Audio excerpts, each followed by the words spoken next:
मेरी अपॉइंटमेंट हुई तो दुनिया के लिए एक बड़ी हैरत का सामान हुआ कि जी ये खैबर पख्तूनख्वा में जो है कराची से जो है क्यों जा रहा है एक एडवाइजर। यहाँ पे लोगों ने बड़े ओपन हार्ट से मुझे एक्सेप्ट किया। इस वक्त फाइनेंशियल स्टेटस आपका क्या है, क्या पोजीशन है सूबे की? जब हम आए तो हमारे पास इतना कोई बड़ा कैश बफर नहीं था। हमारे पास बमुश्किल 15 दिन से ज्यादा की तनख्वाहों के बराबर खजाने में पैसे थे। आज हम 77 साल की तारीख के बुलंद तरीन कैश रिजर्व्स में हैं। कैसे मुमकिन है कि आपके पास इस 77 ईयर का रिकॉर्ड सरप्लस है? एक, हमने अपने रेवेन्यू मोबिलाइजेशन उस पे हमने काम किया। दूसरा, हमने एक्सपेंडिचर रैशनलाइजेशन की। पिछले 11 महीने 12 महीने से हमने कोई नई नौकरी नहीं दी। तीसरी, हमने रिसोर्स मोबिलाइजेशन शुरू की। जो हम वाजिबात वफाक से लेने थे, जो यहाँ से लोगों से वसूल करना था या जहाँ हम ज्यादा ले सकते थे, उस पे हमने काम किया। 50% हमारा रेवेन्यू इंक्रीज है, जिसमें टैक्स रेवेन्यू इंक्रीज है 45% और नॉन टैक्स रेवेन्यू इंक्रीज है 55%। पूरे पाकिस्तान में प्रॉपर्टी टैक्स को बढ़ाया गया और हमने एक्सपीरियंस को देखते हुए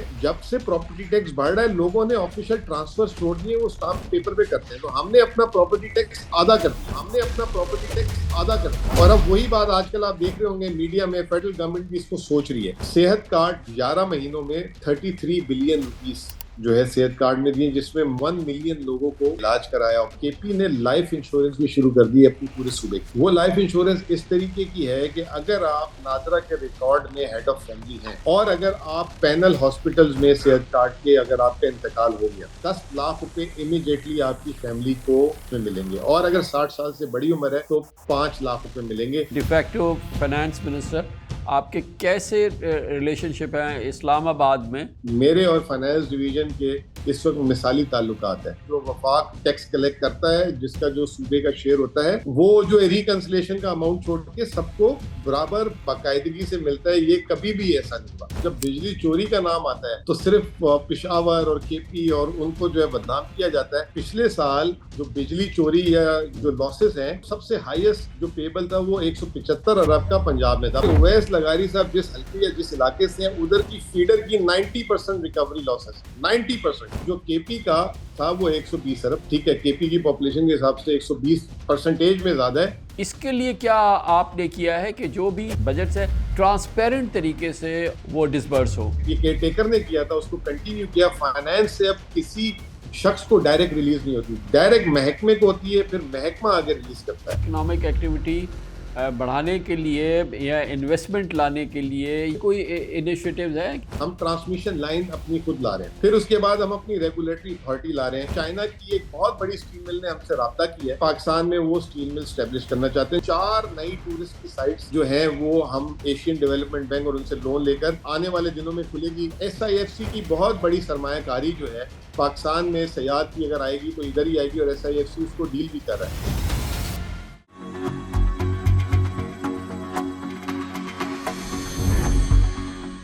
पाकिस्तान में आज सिर्फ खैबर पख्तूनख्वा वो सूबा है जहां फेडरल गवर्नमेंट के किसी एलाई की हुकूमत नहीं है, बल्कि अपोजिशन पाकिस्तान तहरीक इंसाफ की हुकूमत है। इसमें भी कोई शक नहीं कि पाकिस्तान की इकनॉमिक और पॉलिटिकल स्टेबिलिटी के लिए वफाक और KPK के दरमियान बेहतर ताल्लुकात हर सूरत बहुत ज़रूरी हैं। जबकि वर्किंग रिलेशनशिप के ज़रिए ही KP के इकोनॉमिक इशूज़ और डेवलपमेंट के प्रोजेक्ट चल सकते हैं, जिनसे न सिर्फ KP बल्कि पाकिस्तान का बहुत ही देरीना इंटरेस्ट वाबस्ता है। लेकिन शायद KP और फेडरल गवर्नमेंट में ट्रस्ट बिल्डिंग, म्यूचुअल अंडरस्टैंडिंग और कंस्ट्रक्टिव कम्युनिकेशन का बहुत बड़ा फुकदान है।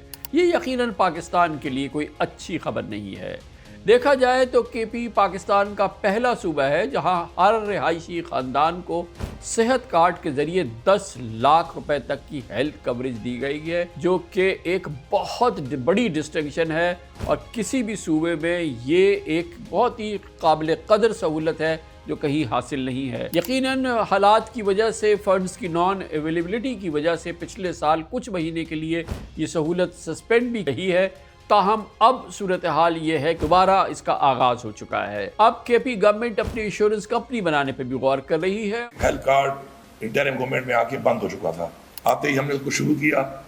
इस दौरान में जो कि दवाइयों की कीमतें, महंगाई बढ़ गई, जो हॉस्पिटल से वो हमारे से जा चुके थे बिकॉज ऑफ द रेट्स, तो हमें 30% रेट इंक्रीज करने पड़े।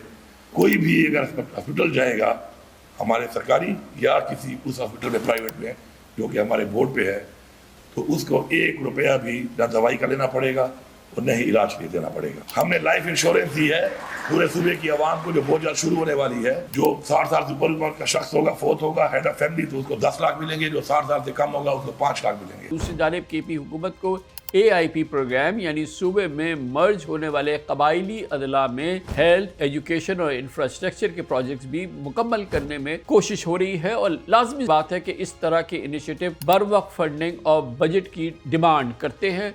बहुत बड़ा टास्क है। अगरचे KPK में पाकिस्तान के 45% जंगलात हैं। KP में 30,000 मेगावाट बिजली बनाने का पोटेंशियल है। मुल्क में टबैको की 80% पैदावार KP में ही होती है, मगर सूबे के 70% बजट का इन्हिसार फेडरल फंडिंग पर है। इत्तफाक की बात है कि इस वक्त पंजाब, सिंध और बलूचिस्तान से विफाक से फंड रिलीज न होने के शिकवे अब नहीं हैं, लेकिन KPK हुकूमत का दावा है कि विफाक के जिम्मे KPK के 2000 अरब रुपयों से ज्यादा के वाजिबात है। 2016 में हमारी हुकूमत थी और 1680 अरब मेरे ख्याल में उस वक्त वाजिबात थे हमारे। तो अब 2016 से लेके अब तक वो हो चुका है दोबारा 2020 अरब रुपया। कैसे आपके पास ना हो, ठीक है, किस्तों में कर लेते हैं, लेकिन आपको ये देने पड़ेंगे। ये नहीं हो सकता कि आप ये देंगे नहीं। उसके लिए भी हमारा केस तैयार है। इन्होंने एक लास्ट मौका मांगा, टाइम मांगा, जो मैंने दिया हुआ है मार्च में, वो भी खत्म होने वाला है। उसके लिए भी सुप्रीम कोर्ट का केस हमारा साथ मुकम्मल तैयार है। पिछले साल 24 मई को KPK का माली साल यानी कि 2024-25 का प्रोविंशियल बजट पेश किया गया था। मुल्क की तारीख में पहला मौका था जब किसी सूबे ने विफाक से पहले अपना बजट पेश किया था। 1754 अरब रुपए का ये बजट खैबर पख्तूनख्वा की तारीख का सबसे बड़ा बजट था, जो पेश तो सूबाई वज़ीर ख़जाना आफ्ताब आलम ने किया था, लेकिन ये मुशीर ख़जाना मुज़म्मिल असलम के इकनॉमिक इंटेलेक्ट का फाइनेंशियल मॉडल था। मुज़म्मिल असलम, जिनको KP में साबिक फाइनेंस मिनिस्टर तैमूर सलीम झगड़ा की जगह अहम जिम्मेदारियाँ संभाली गई थी, उनका ताल्लुक़ कराची से है, मुस्तनद माहिर माशियात हैं, मुस्तनद माहिर कारोबार है और यकीनन इस अंदाज के प्रोफेशनल वाहिद शख्सियत है जो कि फाइनेंशियल मामला किसी सूबे के चला रहे हैं। आज पेशावर से ऑन माई रेडार में मुज़म्मिल असलम हमारे साथ हैं। उनसे जानने की कोशिश करेंगे कि पाकिस्तान का वो सूबा जहां पर पाकिस्तान तहरीक इंसाफ की हुकूमत है वो कैसे चल रही है, उसके फाइनेंसेस कैसे चल रहे हैं, विफाक से इख्तलाफात के बावजूद कैसे वो इस निज़ाम को फाइनेंशियली चला रहे हैं। बहुत बहुत शुक्रिया मुज़म्मिल असलम साहब, आपने हमें ज्वाइन किया है। इस वक्त फाइनेंशियल स्टेटस आपका क्या है, क्या पोजीशन है सूबे की, और फिस्कल पोजीशन जो है वो ओवरऑल किस किस हालत से गुजर रहा है सूबा? जी बिस्मिल्लाहिर्रहमानिर्रहीम। कामरान भाई, थैंक यू। और सबसे पहले तो मैं एक चीज़ का क्रेडिट आपको भी देना चाहूँगा कि जब आज से 20 साल पहले 2004 में मैंने करियर शुरू किया, तो बहुत जल्दी जो है एक आध साल में आपने जो है अपने प्रोग्राम्स में मौका देना शुरू कर दिया था, जिसकी वजह से ये जो है मतलब दुनिया तक आपने जो है काम को भी पहुंचाया, इंट्रोड्यूस कराया। तो आज इसमें आपका भी एक बहुत बड़ा हिस्सा है। बहुत बहुत शुक्रिया भाई, बहुत शुक्रिया। ये मैं आपको ये बात बताना चाह रहा था। दूसरा कामरान भाई, एक बात मैं इस पे तो आता हूँ, मैं सिर्फ एक चीज कहना ये चाहूंगा कि पाकिस्तान में एक टैबू टूटा, और जब हम प्रोविंशियल गवर्नमेंट्स की बात करते हैं तो बड़ी हम प्रोविंशियल गवर्नमेंट में हम बड़ी एक नेशनलाइज सोच रखते हैं कि जी सिंध से है तो सिंधी आ जाए वजीर आला, या सिंध के ही डोमिसाइल के लोग हों, पंजाब, इसी तरीके से हर जगह। तो जब ये चीज़ मेरी अपॉइंटमेंट हुई तो दुनिया के लिए एक बड़ी हैरत का एक सामान हुआ कि जी ये खैबर पख्तूनख्वा में जो है कराची से जो है क्यों जा रहा है एक एडवाइज़र। क्या खैबर पख्तूनख्वा में लोग कम हैं? क्या खैबर पख्तूनख्वा में PTI के पास लोग नहीं है? ऐसी बात नहीं है। तैमूर सलीम झगड़ा मतलब एक वेल रिनोन, एक वो जो है प्रोफेशनल भी हैं, पीछे चीज़ें भी लीड की हैं, इस तरह और भी लोग हैं। लेकिन हम भूल जाते हैं कि पूरी दुनिया में एक्सचेंज ऑफ माइंड एक चीज़ है। जैसे आप देख लें बरतानिया में स्कॉटलैंड का वजीर आजम जो है आपका लगा था, पिछले दिनों जो है ऋषि सुनक जो है एक इंडिया बरतानिया का वजीर आजम लगा था। कनाडा में जो है इस तरह। तो ये एक बड़ी जबरदस्त चीज होती है कि जब आप किसी और जगह से कोई नॉलेज लेकर आते हैं तो बेहतरी होती है। तो ये खान साहब ने एक बात बहरहाल मैं आपकी इस बात को इंटरजेक्ट करते हुए कि इमरान खान पे कोई भी इल्ज़ाम लगे, लेकिन कभी उन पे ये तासुब का इल्ज़ाम या कोई तफरीक़ा का इल्ज़ाम, इस मामले पे उन पर कभी कोई इल्ज़ाम नहीं लगा है। इस मामले में वो बड़े वसअत क़ल्बी का उनका मुज़ाहरा रहा है।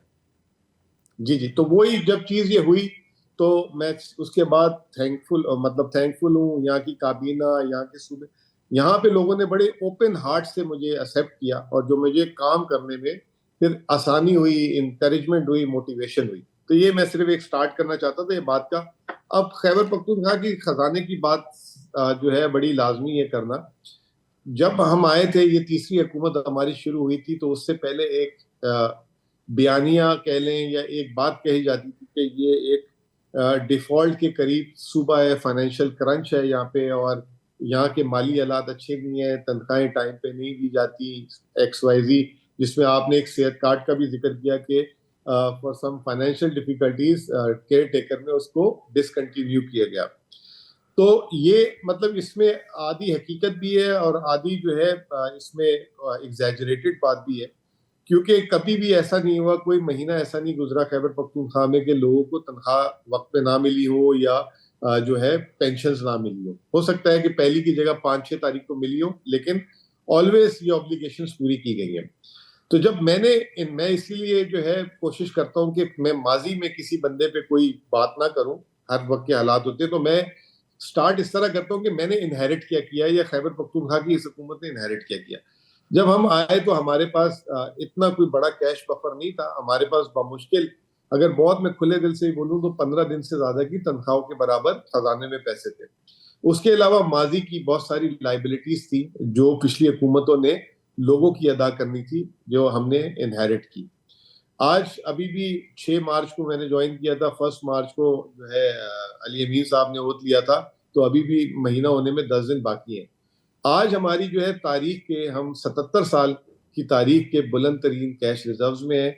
हमारे पास जो है 3 महीने से ज्यादा की तनख्वाह के पैसे एडवांस कैश में पड़े हुए हैं। इसके अलावा जो है हमने कभी पहली से दूसरी तारीख नहीं होने दी अपनी तनख्वाह देने में या पेंशन देने में। सेहत कार्ड जैसे आपने बताया, हमने उसको शुरू किया और अब तक 11 महीनों में 33 बिलियन रुपीस जो है सेहत कार्ड में दिए, जिसमें मोर देन, अब तो एक ये महीना भी गुजर गया, 1 मिलियन लोगों को उससे जो है उन्होंने इलाज कराया, ऑपरेशन कराए और जो है तमाम चीजें की। इसके अलावा जो है हमने एक तारीखी काम किया जो जिसकी पजीराई भी मिली। पाकिस्तान में पहला डेट रिटायरमेंट मैनेजमेंट फंड बनाया इस सूबे ने, क्योंकि इस सूबे से रिलेटेड अक्सर लोग कहते हैं KP का बहुत ज्यादा कर्ज है, बहुत ज्यादा कर्ज है। कर्ज हालांकि 750 750 अरब था।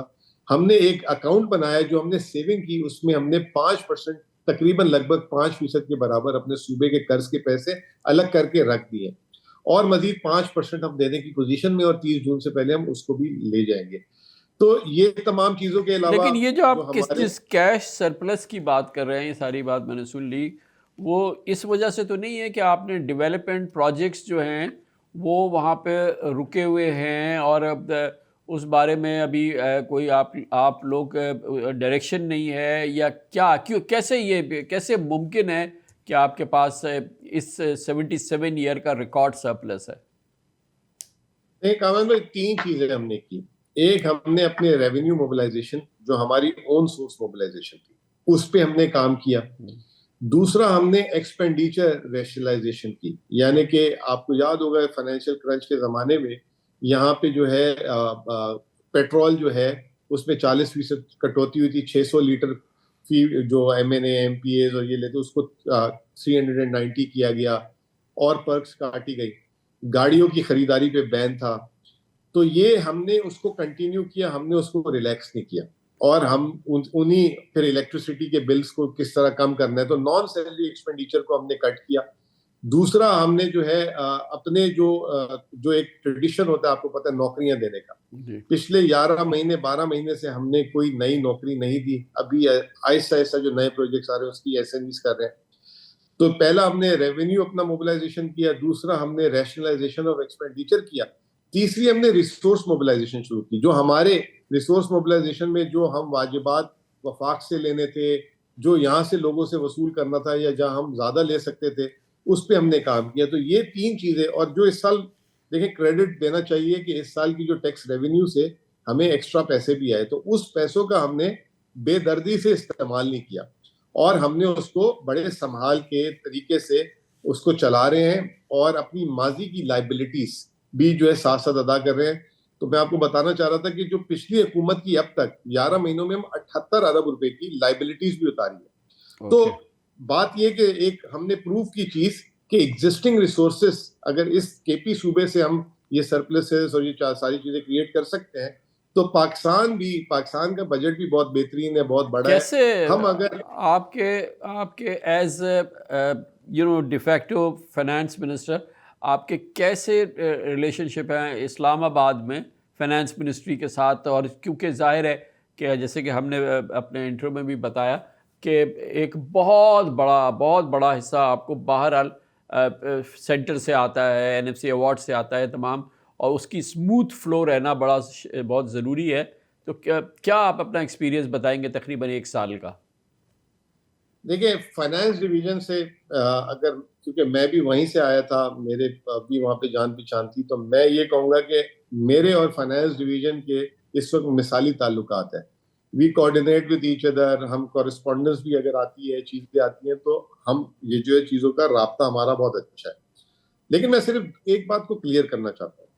एक चीज़ है जो NFC से पैसे आते हैं, जो तमाम सूबों को आते हैं, ये एक हर महीने की 15-16 तारीख को आते हैं और हर महीने की 30 तारीख को ये पैसे वफाक मुंतकिल करता है सूबों को। इसमें कोई डंडी नहीं मारी जा सकती, और माजी में भी नहीं मारी गई और अभी भी नहीं मारी गई। ये आने पाई से जो वफाक टैक्स कलेक्ट करता है, जिसका जो सूबे का शेयर होता है, वो जो रिकंसिलेशन का अमाउंट छोड़ के सबको बराबर बाकायदगी से मिलता है। ये कभी भी ऐसा नहीं हुआ। तो ये एक जो है ये बात ऑन रिकॉर्ड होनी चाहिए। इसमें वफाक ऑन टाइम कभी भी उन्होंने नहीं रोका, कभी, हमारी इस हुकूमत में भी, माजी में भी, और किसी सूबे का भी। दूसरी चीज है जो हमारे वसाइल जिससे जो है वफाक को पैसे देने होते हैं, जैसे ऑयल एंड गैस रॉयल्टी है, नेट हाइडल प्रॉफिट, ये जो हम डैम से बिजली बनती है, ये चीज हो गई। इन चीजों में वफाक का बहुत बड़ा बैकलॉग हो गया है खैबर पख्तूनख्वा से। कुछ चीजों लेकिन ये तो एक ओवरऑल मुज़म्मिल भाई, ये तो ओवरऑल एक पाकिस्तान का प्रॉब्लम है ना। ये जो पूरा एनर्जी के जो लाइबिलिटीज़ हैं या जो रिसीवेबल्स हैं या जो तमाम चीज़ें हैं, वो एक के साथ एक जुड़े हुए, और यही सर्कुलर डेट बनता है। तो ये तो एक नेशन वाइड इशू है ना, ये कोई KP स्पेसिफिक तो नहीं है? नहीं, मैं इसलिए इसको KP स्पेसिफिक बोलूंगा कि ये एक तो इन्होंने इन वाजिबात को सर्कुलर डेट में काउंट नहीं किया हुआ, नंबर एक। या तो आप काउंट कर लेना कि ये भी हमने अदायगी करनी है।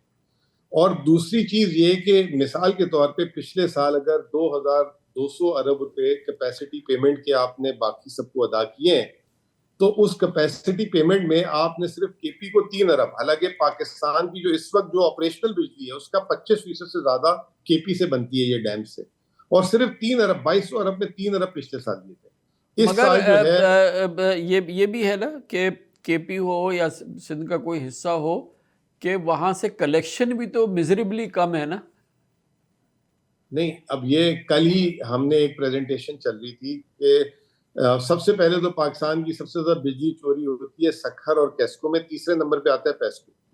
लेकिन हमेशा हम ये कहते हैं कि जी पंजाब में बहुत अच्छी बिजली की, कल फिगर सामने आया है कि जो पिछले साल जो बिजली चोरी या जो लॉसेस हैं, 100 सबसे हाईएस्ट जो पेबल था वो 175 अरब का पंजाब में था। पंजाब में एक्चुअली 4-5 बिजली की कंपनी है, डिस्कोज हैं, गुजरावाला की गैपको है, इस तरह लेस्को है, इस तरह मुल्तान की मेपको है शायद।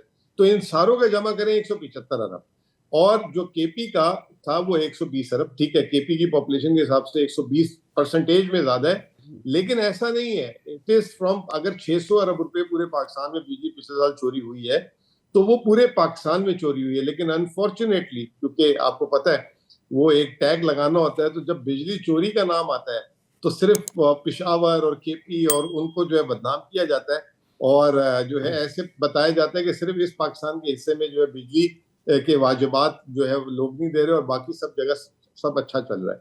तो आप इसमें एग्जांपल दें।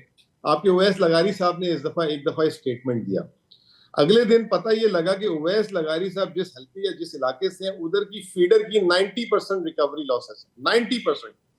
तो अगर यहाँ पे ऑनेस्टी दिखाते और वो कहते कि जी पेस्को का ये और मेरा भी ये, लेकिन उन्होंने सिर्फ पेस्को को जो है आप ये कह लें कि आम जबान में के रगड़ा, बाकी जो है ऐसे दिखाया गया कि सिर्फ यहाँ पे होता है और बाकी पाकिस्तान में तो हर जगह से रिकवरी है। तो ये इम्बैलेंस है जिसको जो है फिर लोगों को रॉन्ग मैसेज जाता है इसमें।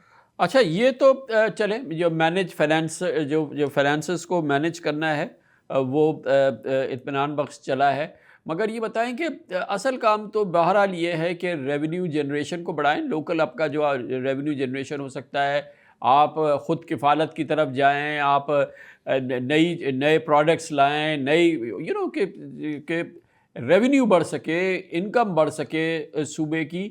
उसमें क्या आप बता सकते हैं कि आपने किया है? अच्छा कामरान भाई, पिछले साल जहां से हमने टेक ओवर किया था, इस साल वाहिद सूबा है जिसकी in terms of percentage highest revenue collection है, इंक्रीज, जिसे हम ईयर ओवर ईयर कहते हैं। इस साल हमारी जो अभी 6 महीने की कारकर्दगी है वो 50% हमारा रेवेन्यू इंक्रीज है, जिसमें टैक्स रेवेन्यू इंक्रीज है 45% और नॉन टैक्स रेवेन्यू इंक्रीज है 55%। अब इसमें कुछ मुश्किल फैसले किए हमने। एक, हमने टोबैको जो है हमारा उस पे सेस, जब से पाकिस्तान, मतलब पाकिस्तान तो नहीं, जब से सेस कलेक्ट हो रहा है, हम 6 रुपए केजी ले रहे थे, और जब हम 6 रुपए लेना शुरू किया था तो उस वक्त वफाक 10 रुपए केजी ले रही थी। अब वफाक 10 से 390 रुपए में आ गई, सूबे ने 6 रुपए में रखा।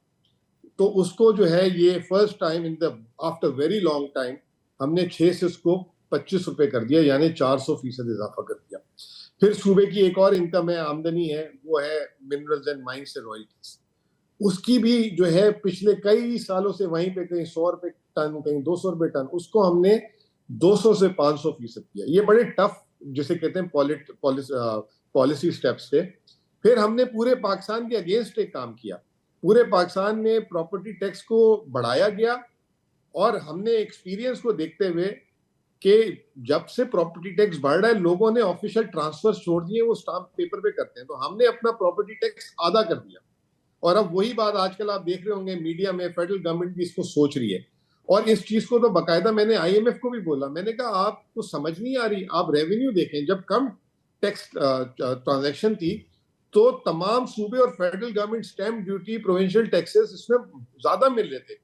आज वो ट्रांजैक्शन भी खत्म हो गई, आपने डॉक्यूमेंटेशन को डिस्करेज कर दिया उल्टा।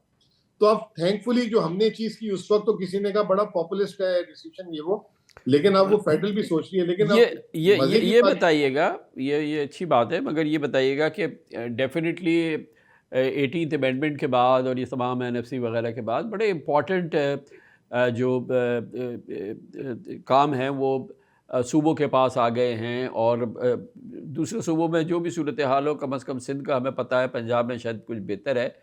ये जो एजुकेशन है, हेल्थ है, हॉस्पिटल है, लोकल हेल्थ है, ये तमाम जो मोस्ट इम्पॉर्टेंट जो एक आम आदमी का मसला है, KPK का, और PTI को तीसरी बार उन्होंने इख्तिदार दिया है, तीसरी बार उनकी हुकूमत आई है, उसमें बेहतरी के क्या इक़दाम हुए हैं लोकल गवर्नमेंट के निज़ाम के अंदर, जो नीचे की हद तक जो लोगों के मसाइल होते हैं उनको बेहतर करने के लिए।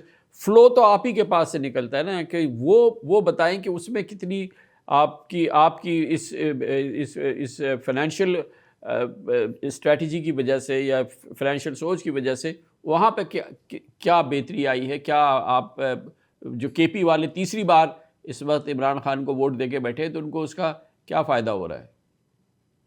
देखिए, इसमें सबसे पहले तो मैं आपको बता देता हूँ कि हमारे बजट का तालीम और सेहत में 36% एलोकेशन है, और जो इंटरनेशनल प्रिस्क्राइब जो परसेंटेज है वो 25% है। और IMF ने, मैं थोड़ा शायद मेरी गलती हो जाए तो अगर कोई बाद में कहे कि नहीं इसने गलत बात की है, तो इसलिए मैं पहले से डिस्क्लेमर लगा रहा हूँ।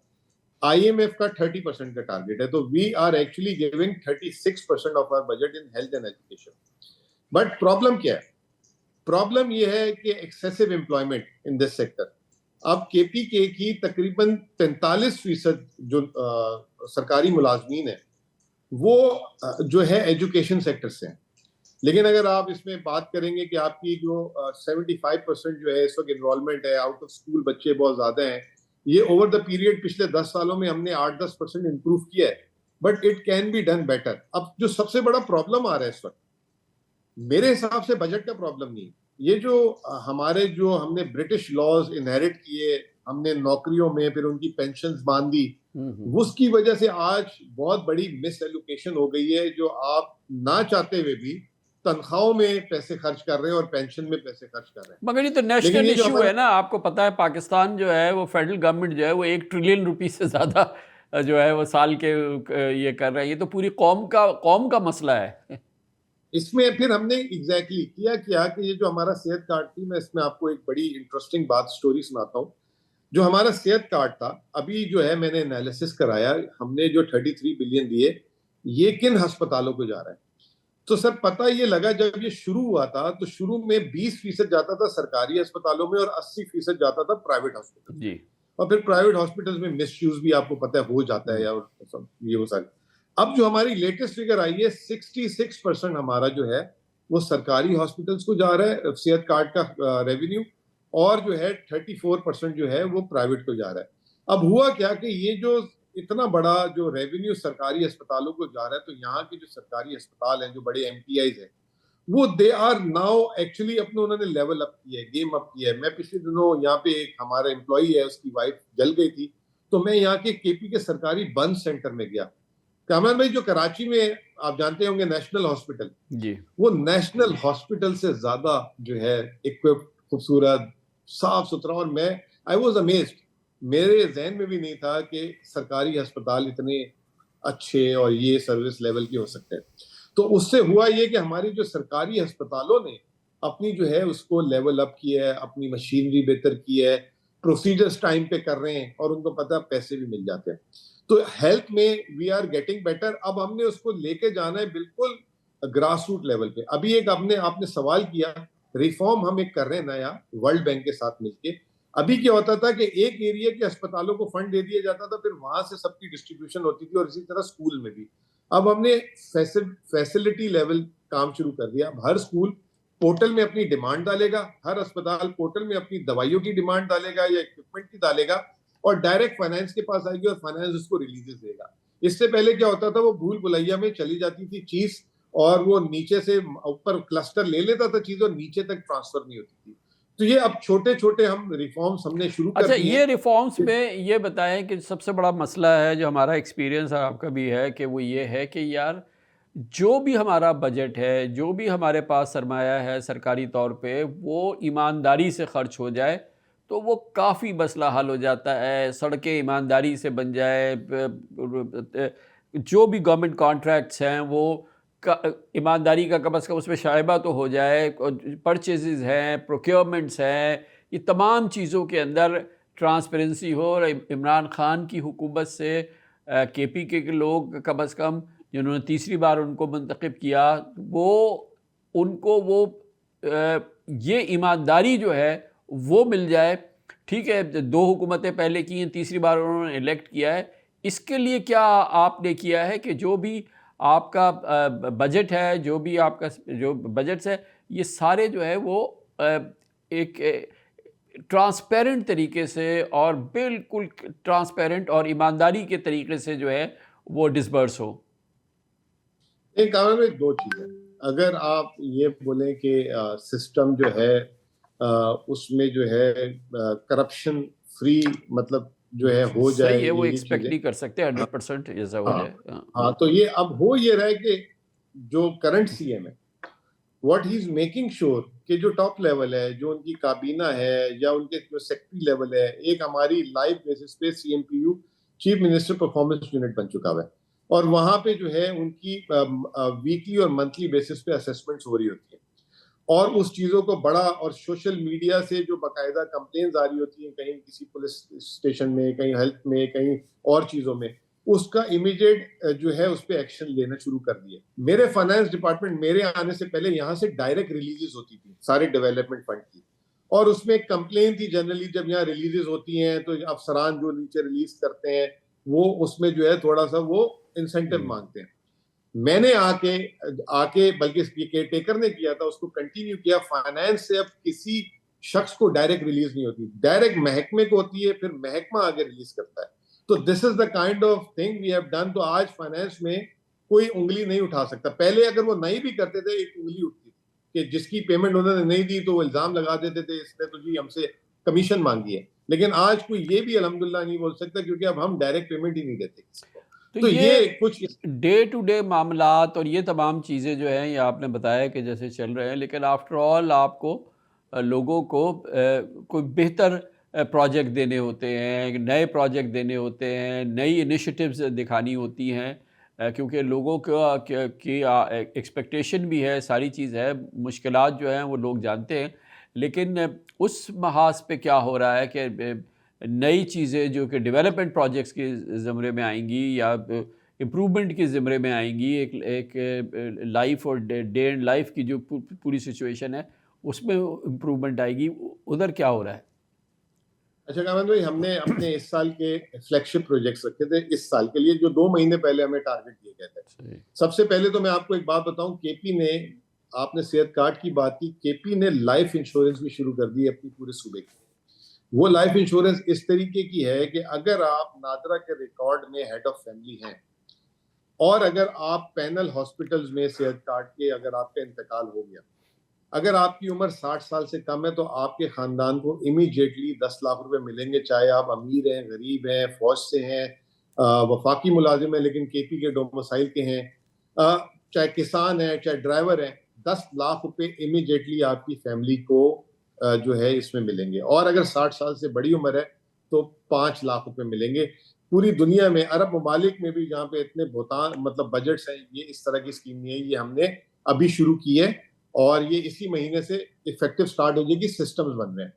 दूसरा, हमने आपको मैंने बताया कि एक डेट मैनेजमेंट फंड वाली चीज थी, वो हमने पूरे पाकिस्तान में एक मिसाल कायम की, वो हमारा शुरू हो गया, उसमें हमने पैसे भी ट्रांसफर कर दिया। तीसरा कामरान भाई, अब आप सुनेंगे आप हैरान हो जाएंगे कि हमने फ्री सोलराइजेशन की स्कीम निकाली है और उसकी मीटिंग भी हुई। तो अभी हम पहले फेज में 65,000 जो सोलर दे रहे हैं, उसमें जो 32,500 फ्री हैं, बिल्कुल फ्री हैं। और उसकी 28 तारीख को जो है उसकी वो होगी, बैलेटिंग होगी। आपको पता है उसमें 25 लाख लोगों ने दरखास्त डाली है, 25 लाख लोगों ने 32,500। बहरहाल वो भी हमारा 20 अरब का प्रोजेक्ट है, हम ये करने जा रहे हैं। मगर इससे क्या ये बताएं कि इससे क्या फ़ायदा होगा? ऑब्वियसली जो 25 लाख लोगों को नहीं मिलेगा, 32,000 को मिल जाएगा, ठीक है, उन 32,000 के लिए ये एक सहूलत हो जाएगी। मगर आप उनको मछली पकड़ना सिखाएं ना, उनको यानी कि मुलाजमत के, जॉब्स के अपॉर्चुनिटीज़ हों, कोई इकोनॉमिक एक्टिविटी हो, बिजनेस एक्टिविटी हो, वो ज़्यादा फ्रूटफुल होगा ना लॉन्ग रन के अंदर। जी, मैं वो भी बता रहा हूँ। ये एक्चुअली इधर हो ये रहा है कि बाज़ जगहों पे 18-18 घंटे की लोड शेडिंग है। तो वो 18 घंटे की जहाँ लोड शेडिंग है और बाज़ जगह ऐसी हैं कि इतनी रिमोट है और जहाँ पे बिजली की एक्सेस नहीं है। ये 32,500 फर्स्ट फेज है, ये हम 1,30,000 टोटल सोलर देंगे। दूसरा कामरान भाई, पहली दफा ऐसा हुआ है कि इस साल की हमने जो, आपने तो यही सुना होगा, हमने भी यही सुना है कि जो डेवलपमेंट बजट में अनाउंस होता है उससे जो है आधा या 60% या 70% खर्च होता है, क्योंकि पैसे का खत्म हो जाता है। पहली दफा हमने अपना बजट डेवलपमेंट का रिवाइज अप कर दिया है। जो सेटल्ड एरिया का बजट 120 था, अब हमने उसको 150 अरब पे ले गए डेवलपमेंट का। This is the first time ever actually happened in KP, ठीक है। और इसमें अब आपने जो सवाल किया रोजगार का, तो हमारे, आपको याद होगा पिछली वफाकी हुकूमत में हमने एहसास प्रोग्राम शुरू किया था। हमने 4 जो है प्रोग्राम एहसास के शुरू किए हैं। एहसास रोजगार, एहसास हुनर, एहसास नौजवान, एहसास अपना घर और एक होम स्टे। इसमें हमने 15 अरब रुपए रखे हैं। बैंक ऑफ खैबर और अखुवत को बोला है कि आप 5 लाख तक के फ्री कर्ज देंगे कामयाब नौजवान, हुनर और उसमें, और अप टू 50 लाख तक के। और इसमें तो हमने चेक भी बांट दिए जो पंजाब ने अभी 1-2 दिन पहले किए, कि अगर कोई यंग बच्चे एंटरप्रेन्योर्स जो हैं कोई अपना बिजनेस मॉडल लेकर आते हैं तो उसके लिए उनको 50 लाख रुपए तक दिए जाएंगे। हमने आज से 1.5 महीना पहले उनको चेक्स भी दे दिए काफी, तकरीबन 200 मिलियन के। तो ये हमारी जो है ये स्कीम, एक होम स्टे हम स्कीम लाए, क्योंकि आपको पता है केपी में टूरिज्म पोटेंशियल बहुत है, होटल्स एकदम नहीं, आप नहीं बना मैं कह रहा हूँ कि सकते। एक इन्वेस्टमेंट आए, इकोनॉमिक एक्टिविटी बढ़े।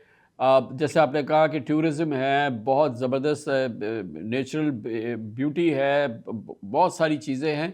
तो ज़ाहिर है कि लॉ एंड ऑर्डर के प्रॉब्लम्स हैं, सारी चीज़ें, लेकिन असल बात तो कि इन्वेस्टमेंट आए, फॉरेन इन्वेस्टमेंट आए तो उससे अच्छी तो कोई बात नहीं है। खैर चले, वो पूरे पाकिस्तान में नहीं आ रही, लेकिन ओवरऑल बहुत लिक्विड है केपी में। लोग बहुत दुनिया भर में वो सरमायाकारी करते हैं, इन्वेस्टमेंट करते हैं। तो ऐसा माहौल बने या ऐसे जोन्स बने या ऐसे आप बहुत अच्छी तरह से समझते हैं कि स्पर हो इकोनॉमिक एक्टिविटी, बिजनेस एक्टिविटी। मैं आपको इस पे भी बता देता हूँ हमने क्या काम किया।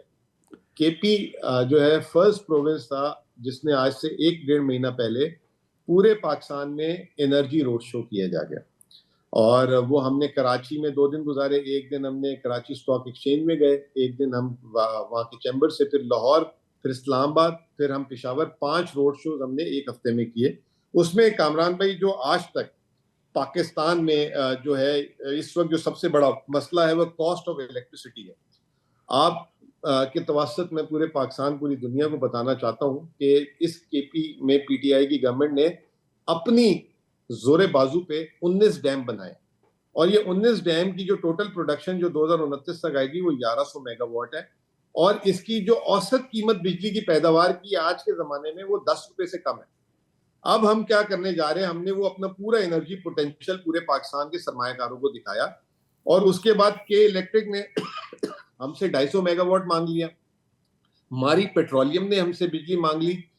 हमारे पास अभी जो है ये पंजाब के जो है 14 से 15 टेक्सटाइल मिलर्स कह रहे हैं हम अगर एक क्लस्टर ले आए, आप हमें बिजली 20 रुपए की देते तो हम आ जाएंगे, और हम देने की पोजीशन में आ गए। अब उसमें फेडरल गवर्नमेंट ने क्या किया, सर हमारी 10 रुपए की बिजली थी, हमने कहा कि आपके जो ट्रांसमिशन नेटवर्क से हम बिजली गुजार के इनको कारखाने लगाने देते हैं। सर फेडरल गवर्नमेंट ने उस पर 27 रुपए फी यूनिट हमसे जो है चार्जेस मांग रहे हैं बिजली को गुजारने के लिए, ताकि कोई यहाँ पे आ ना सके। अब उसके लिए मजबूरन हम ट्रांसमिशन लाइन अपनी खुद ला रहे हैं, फिर उसके बाद हम अपनी रेगुलेटरी अथॉरिटी ला रहे हैं, और पिछले ही हफ्ते चाइना की एक बहुत बड़ी स्टील मिल ने हमसे रब्ता किया है कि पाकिस्तान में वो स्टील मिल स्टैब्लिश करना चाहते हैं। ये जो हमने रोड शोज किए जिसपे हमने अपने आप को डिस्प्ले किया, उसका हमें बड़ा फायदा मिला। दूसरा, COP29 जो क्लाइमेट की कॉन्फ्रेंस हुई थी बाकू में, उसमें जाके हमने बताया, जैसे आपने खुद भी बता दिया, कि पूरे पाकिस्तान का 45% जंगल यहाँ पे है और 27% केपी का कवर वहाँ पे। जो जब हमने चीजें वहाँ बताई, तो अब पूरी दुनिया से लोग हमें कार्बन क्रेडिट्स के लिए और इन चीजों के लिए जो है, और खान साहब का जो बिलियन ट्री प्लस हमने शुरू किया है उसके लिए राब्ते करना शुरू कर दिए। बल्कि ये भी आपको बताऊं कि दुनिया के 9 ममालिक ने बिलियन ट्री के नाम से ये जो है फॉरेस्ट्रेशन की, जिसमें सऊदी अरब, यूएई वगैरह, और वो बाकायदा केपी गवर्नमेंट से उसमें मावनत मांग रहे हैं कि हमने भी ये काम करना है। तो एक ये बहुत बड़ा पोटेंशियल, और इस वक्त पूरी दुनिया में green financing, climate financing, IMF, world bank, अभी IMF की टीम भी पाकिस्तान आई हुई है, वो पाकिस्तान को नया लोन ग्रीन फाइनेंसिंग में, ADB कहता है कि we are the Asia green bank. तो KP is the only province जिसने इसको काम किया। अब इसको हमने मोनेटाइज करना है, किस तरीके से करना है उस पर हम लगे हुए हैं। ये दूसरी चीज है। तीसरी चीज सर, टूरिज्म में इकोनॉमिक एक्टिविटी की आपने बात की। 4 नई टूरिस्ट की साइट्स जो है वो हम एशियन डेवलपमेंट बैंक और उनसे लोन लेकर जो है आने वाले दिनों में खुलेगी। एक तो इसी साल खुल जाएगी खंडियानी की, फिर एक जो है मनक्याल है, फिर एक गनौल है, और एक चौथी जगह कमराट के पास, स्वात के पास है, तो एक चौथी का मैं नाम भूल रहा हूँ। तो यहाँ पे हम SIFC की बहुत बड़ी सरमायाकारी जो है पाकिस्तान में सयाहत की अगर आएगी तो इधर ही आएगी, और SIFC उसको डील भी कर रहा है। तो ये तीसरा हमारा पोटेंशियल। तो इसका एक मतलब तो हुआ कि SIFC जो है वो आपके साथ एक्टिवली उनकी चीज़ें चल रही हैं, और वो आपका और उनका कोऑपरेशन अच्छा चल रहा है, क्योंकि ये तो एक इम्पॉर्टेंट बात है। जी बिल्कुल चल रहा है, लेकिन ऑब्वियसली हर आदमी ये कहता है, हम ये कहते हैं कि हमें इन एक्सचेंज आप अच्छी प्राइस दिलाएं, या ये चीजें होंगी। अब वो वहां से जब ऐसी सरमायाकारी आती है तो आपको पता है वो टैक्स इंसेंटिव्स बहुत ज्यादा मांगते हैं। तो ये चीजें तो चलती रहती है ना, ये तो एक ऑब्वियस सी बात है। लेकिन हम इन सारी चीजों को, इन सारे प्रोजेक्ट्स को हम वहां पे लेके ये जाते बताएं कि अब एक इशू रहा है केपी गवर्नमेंट का, और काफ़ी स्कैंडलाइज भी हुआ कि आईएमएफ के साथ अब कैसे कैसे ताल्लुकात है, क्योंकि एक फुल फ्लेजेड आईएमएफ प्रोग्राम चल रहा है, उसमें प्रोविंसेस का बहुत बड़ा इनपुट है। वो बताएं कि वो क्या सूरत हाल है, एग्री टैक्स वगैरह पे आप लोगों ने क्या काम किया है, और जो आईएमएफ रिलेटेड जो ऑब्लिगेशंस हैं उनको कितना स्मूथ आप फॉलो थ्रू कर रहे हैं उसको। देखिए कामरान भाई, सबसे पहले तो जब हमारी हुकूमत खत्म हुई और उस वक्त से लेकर अब तक जितने भी आईएमएफ प्रोग्राम हुए हैं, जितनी भी आईएमएफ की जो चीजें ब्रेक थ्रूज हुए हैं, मैं ब्रेक थ्रूज बोलूंगा, अगर पीटीआई का कंट्रीब्यूशन नहीं होता तो ये हुकूमत नहीं ले सकती। पहला आपको याद होगा कि जब 9 महीने का जो इलेक्शन के दरमियान, इलेक्शन से पहले इन्होंने प्रोग्राम दिया था, आईएमएफ पहली दफा हिस्टोरिकली उठ के जमान पाक गई थी और वहां के बोर्ड ऑफ डायरेक्टर्स को इंस्ट्रक्शन थी कि अगर पीटीआई कंसेंट देगी तो प्रोग्राम गो अहेड होगा। उस वक्त जो है 200 एफआईआर थी, लेकिन in the interest of country वहां पे हमने किया। फिर उसके बाद जब रिव्यू आया, फिर आईएमएफ वापस आई, फिर हमने किया। अब ये वाला नया आईएमएफ प्रोग्राम था, ये पहली दफा इट्स अ फिस्कल प्रोग्राम जिसमें आईएमएफ ने रियलाइज किया कि 24 प्रोग्राम हमने किए जो नाकाम होते रहे क्योंकि उसमें आप सूबों को शामिल नहीं करते थे, तो उस सूबों को उन्होंने शामिल किया। इसके लिए एक फिस्कल पैक्ट, पहले तो एक एमओयू साइन होना था। KP was the first one among all 4 provinces जिसने साइन किया उसमें, और ये उन दिनों की बात है जब जो है संजानी और इधर उधर मसले नहीं चल रहे थे, तो ये हमने उस पीरियड में किया। उसके बाद जो है ये फिस्कल पैक्ट की अक्टूबर 30 डेडलाइन थी। We have signed, we were the first one, Punjab और सिंध से पहले, सबसे पहले हमने उसको साइन किया। और एग्रीकल्चर इनकम टैक्स कैबिनेट में भी सबसे पहले हमने पास किया और उसके बाद असेंबली से सिंध और बलूचिस्तान से हमने पास किया। सिंध और बलूचिस्तान ने लास्ट वीक किया। तो हमारा इस चीज में पूरा ताउन। फिर आईएमएफ का पहला जो मिशन आया था इस प्रोग्राम में, इस्लामाबाद में हमारी 2 दिन मीटिंग हुई थी फर्स्ट क्वार्टर, जहां हमने अपने सारे नंबर पेश किए, तो आईएमएफ वर मोर देन सेटिस्फाइड। और मैं आपको एक बात बताऊं, ये फेडरल गवर्नमेंट के अल्फाज थे कि वो जो बैठे हुए थे लोग, उन्होंने कहा कि चारों सूबों में जो सबसे ज्यादा प्रिपेयर्ड होकर आया वो केपी आया। और इनफैक्ट इस चीज का औरंगजेब साहब भी कई दफा ऑफिशियली कई प्रोग्रामों में, टीवी में ये इस चीज पे हमें अप्रिशिएट कर चुके हैं। और ये मैंने तो सुना है, मैं एपेक्स कमेटी फेडरल वाली में नहीं हूँ, वहां पे भी हमें अप्रिशिएट किया गया है कि केपी ने तमाम चीजें की। वो अलग बात है, वजीर आजम साहब 3 वजीर आला का थैंक यू करते हैं, हमारा नहीं करते, लेकिन ये इट्स ऑन रिकॉर्ड। लेकिन अब ये जो फिर मैं कहूँगा कि इकोनॉमिक एक्टिविटी बढ़ाने के लिए या इन्वेस्टमेंट लाने के लिए, या ये कि उसके लिए कोई इनिशिएटिव्स हैं कि लोग आएँ, इन्वेस्ट करें? आपके पास जोन्स भी हैं आपके यहाँ, और आपके यहाँ जो पहले फाटा पाटा होती थी उनको तो अभी भी टैक्स फ्री लोग इंपोर्ट कर रहे हैं, इकॉनमी को नुकसान पहुँचा रहे हैं। इस तरह की रविश ख़त्म होनी चाहिए ना। अमन भाई, वो तो देखें फेडरल की साइड का वो इशू है, ये जो उन्होंने एग्जाम्पशन दी हुई है फाटा और पाटा को। लास्ट ईयर जो है जब पीडीएम 1 आई थी, तो उस वक्त अमीर मकाम और राना सनाउल्लाह की कमेटी बनी, उन्होंने शहबाज शरीफ से 1 साल की एक्सटेंशन कराई थी। पिछले साल फिर इन्होंने ही एक्सटेंशन कराई और इन्होंने कहा था हम वहाँ के स्टेक होल्डर से मिलेंगे, सूबाई हुकूमतों को बिठाएंगे साथ, और एक कोई ग्रेजुअल उस पर जो है टैक्सेशन शुरू करें। मैं माजरत के साथ कहूंगा कि अभी तक फेडरल के इंक्लूडिंग फाइनेंस ने कोई इंटरैक्शन स्टेक होल्डर से नहीं शुरू किया। अब होगा क्या कि बजट से पहले बहस शुरू होगी, एकदम जब ये चीजें आती है अफरा तफरी फैलती है और फिर फेडरल उसको डिले कर देती है। तो थोड़ा सा फेडरल को इस पे काम करने की जरूरत है। रहा सवाल सूबाई का, तो हम जो हमारे वहाँ प्रॉपर्टी टैक्स वगैरह तो अभी नहीं ले रहे, लेकिन हमने जो मल्टीनेशनल वहाँ पे ऑपरेट कर रहे हैं, होटल चेन है, हमने उनसे टैक्सेस लेना अपने तो शुरू कर दिए। अब उनकी बात भी जायज है कि आप उनको किस तरीके से अकोमोडेट करेंगे, you have to convince them. हमारे यहाँ कल्चर ये है कि रात को टैक्स लगा देते हैं, फिर अगले दिन 2 दिन बाद फिर हम रिवर्स करते हैं, ये सारी चीजें होती हैं। तो डिस्कस विद देम। और चीफ मिनिस्टर ने, हमारे अली अमीन साहब ने लास्ट ईयर भी बोला था कि आप अकेले बैठ के वहां से इम्पोज ना करते, आए बैठे साथ बैठते इसका हल निकालते हैं। तो हम वो करते नहीं है, फिर एंड में शर्मिंदा भी होते हैं आईएमएफ के सामने, सबके सामने। तो ये कुछ चीजें ऐसी हैं कि जिसपे फेडरल को अपनी जो है ना वर्किंग को बेहतर करना पड़ेगा। थैंक यू सो मच, बहुत बहुत शुक्रिया जनाब मुज़म्मिल असलम हमारे साथ मौजूद है, एडवाइज़र फाइनेंस केपी, डिफैक्टो वहाँ के फाइनेंस मिनिस्टर हैं। और हम जानना चाहते थे कि एक सूबा जहाँ पे अपोजिशन की, पाकिस्तान तहरीक इंसाफ की आज भी हुकूमत है, वहाँ के माली हालात क्या हैं, वहाँ के फाइनेंशियल सिचुएशन क्या है, और उसकी टेक हमने ली है।